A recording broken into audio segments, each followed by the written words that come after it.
Photoshop എന്ന് പറഞ്ഞത് കുറച്ച് എക്സ്പെൻസീവ് ആയിട്ടുള്ള ഒരു ആപ്ലിക്കേഷനാണ്. അപ്പോൾ അതിന് പകരമായിട്ട് ഉപയോഗിക്കാൻ പറ്റിയിട്ടുള്ള ചെറിയ രീതിയിലുള്ള കാര്യങ്ങളൊക്കെ നമുക്ക് ചെയ്യാൻ പറ്റിയിട്ടുള്ള ഒരു വെബ്സൈറ്റിനെയാണ് ഈ ഒരു വീഡിയോയിൽ പരിചയപ്പെടുത്തി തരുന്നത്. ഫോട്ടോപിയ എന്നാണ് വെബ്സൈറ്റിൻ്റെ പേര്.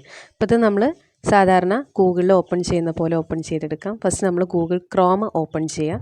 അതിനകത്ത് ഫോട്ടോപിയ എന്ന് ടൈപ്പ് ചെയ്ത് കൊടുക്കുക. ഓക്കെ, അപ്പം ഇങ്ങനെയാണ് വരിക. ഫസ്റ്റ് കാണുന്ന ഫോട്ടോപിയ ഓൺലൈൻ ഫോട്ടോ എഡിറ്റർ എന്നുള്ളത് ഓപ്പൺ ചെയ്യുക. അപ്പം ഇത്തരത്തിലുള്ളൊരു ഇൻ്റർഫേസാണ് ഇവിടെ വരിക. അതിൽ നിന്നും നമുക്ക് ന്യൂ പ്രോജക്റ്റ് എന്ന് പറഞ്ഞ ഏരിയ സെലക്ട് ചെയ്യാം. ഇപ്പോൾ കണ്ടോ, ഒരുപാട് ടെംപ്ലേറ്റ്സ് ഇവിടെ അവൈലബിൾ ആണ്, ഫ്രീ ആയിട്ടുള്ളതാണ്. ഇതിലേത് ടെംപ്ലേറ്റ്സ് വേണമെന്നുണ്ടെങ്കിലും നിങ്ങൾക്ക് എഡിറ്റ് ചെയ്ത് എടുക്കാവുന്നതാണ്. ഇനി അതല്ല, നിങ്ങൾക്ക് പുതിയൊരു പ്രൊജക്റ്റാണ് വേണ്ടതെന്ന് വിചാരിക്കുക. അപ്പോൾ അതിൽ ന്യൂ പ്രോജക്റ്റ് എന്ന് പറഞ്ഞ ഓപ്ഷൻ എടുക്കുക. അതിൽ നമുക്ക് സൈസുകളെല്ലാം അഡ്ജസ്റ്റ് ചെയ്തിട്ട് കൊടുക്കാം. ഇനി അതല്ല, നിങ്ങൾക്ക് ഇവിടെ ഡീഫോൾട്ടായിട്ട് കൊടുത്തിട്ടുള്ള ഏത് സൈസിൽ വേണമെന്നുണ്ടെങ്കിലും പുതിയ പ്രൊജക്റ്റ് ഓപ്പൺ ചെയ്യാം. ഇപ്പോൾ ഫോർ എക്സാമ്പിൾ നിങ്ങൾക്ക് യൂട്യൂബ് തമ്പനെയിലിൻ്റെ ഒരു ഡീഫോൾട്ടായിട്ടുള്ള സൈസ് ഇവിടെ സെറ്റ് ചെയ്തിട്ടുള്ളത് കാണാം. അതിൽ ഓപ്പൺ ചെയ്യുക, അതിൽ ഡബിൾ ക്ലിക്ക് ചെയ്യുക. അപ്പോൾ അത് ഓപ്പൺ ആയിട്ട് വരും. അപ്പം ഇതുപോലൊരു ഇൻ്റർഫേസാണ് വരിക.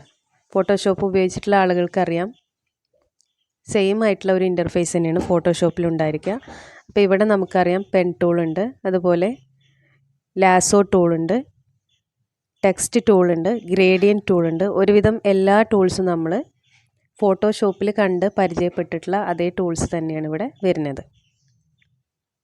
ഓക്കെ, അപ്പം ചെറിയ കാര്യങ്ങൾക്ക് വേണമെന്നുണ്ടെങ്കിൽ നമുക്ക് ഫോട്ടോപിയ തന്നെ ഉപയോഗിക്കാം. നേരെ മറിച്ച് വലിയ വലിയ പ്രൊജക്റ്റുകളാണെന്നുണ്ടെങ്കിൽ ഞാൻ സജസ്റ്റ് ചെയ്യുക ഫോട്ടോഷോപ്പ് തന്നെയാണ്.